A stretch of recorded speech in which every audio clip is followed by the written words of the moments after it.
72. Et donc il a été reconduit ici, c'est un puits ornemental tout simplement.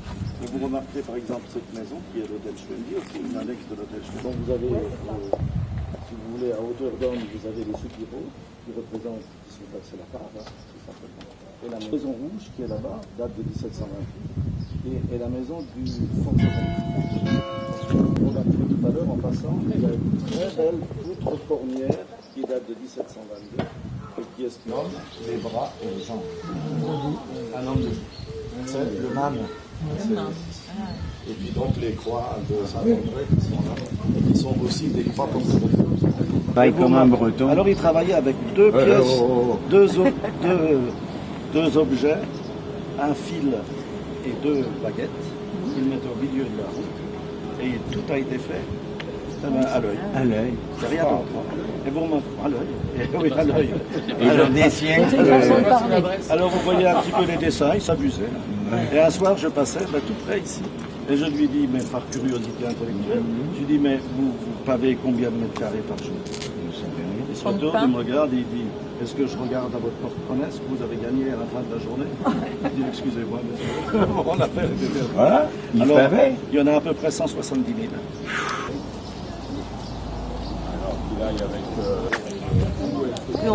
Alors il faut dire que vers le 7e siècle, ici, on avait déjà un groupe de maisons très serré, agglutiné, puisque les gens n'ont pas l'instinct grégaire, donc on construit de façon circulaire en principe. Et il y avait une maison plus importante qui était occupée par les nobles de Königsheim.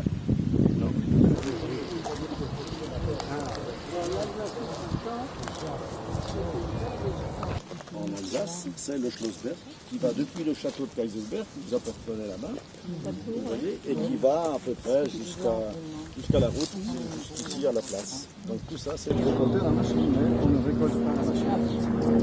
Voilà. Donc ici, ce qu'on appelle, nous, la tour des Fripons, et qui a été consolidée. Qui poussait dessus. Ah, c'est bien. On a fini de marcher? Non, presque. On est pratiquement arrivé au point de départ là. Comment? On est presque. On va revenir ici en 1363 et Schwendi en 1563. C'était ici le siège de la seigneurie du Rolandsville. Eh bien, on faisait bouger la langue de la figure allégorique, puisqu'on voyait une langue rouge qui est là-haut pour se moquer des gens. Et voilà, il encaissait.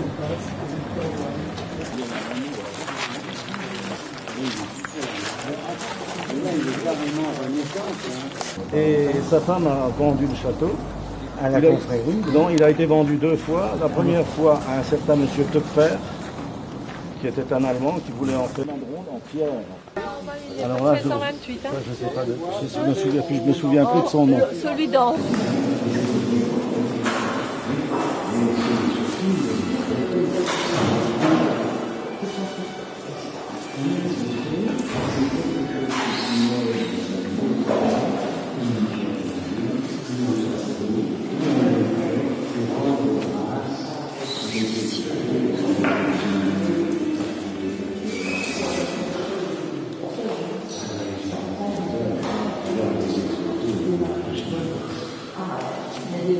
Alors les meilleures places, c'est ici. Je vais vous expliquer pourquoi. Écoutez bien.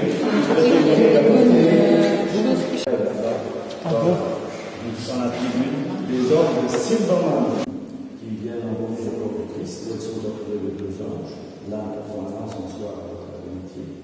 C'est une œuvre du XVe siècle, fin du XVe, et elle a été restaurée dernièrement, la Société d'Histoire a restauré. On a refait les ailes des anges, qui étaient dans les états. Et le chiffre on aile qui tenait. Donc on avait un modèle, donc on pouvait refaire.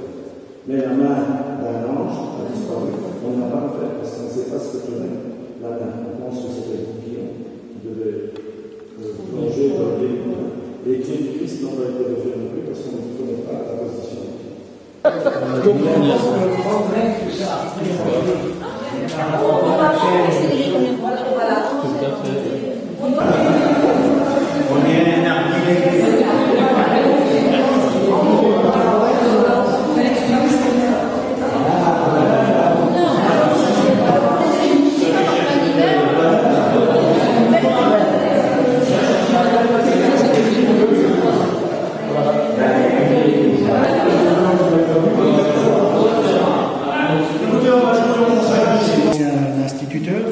qui était directeur d'école à Kinside, vous présentera donc tout à l'heure toutes ces armoiries. Vous avez également pu remarquer à l'entrée une formidable collection de matériel pompier, donc des anciennes pompes à bras encore, et que vous avez pu apercevoir. Alors Kinside, c'est une petite cité viticole, 777 habitants. Nous étions déjà à une époque à 960, je crois, une époque, quand j'allais à l'école encore, même plus. Donc on a un peu diminué de cette structure aux grandes maisons viticoles, avec maintenant des familles qui sont vraiment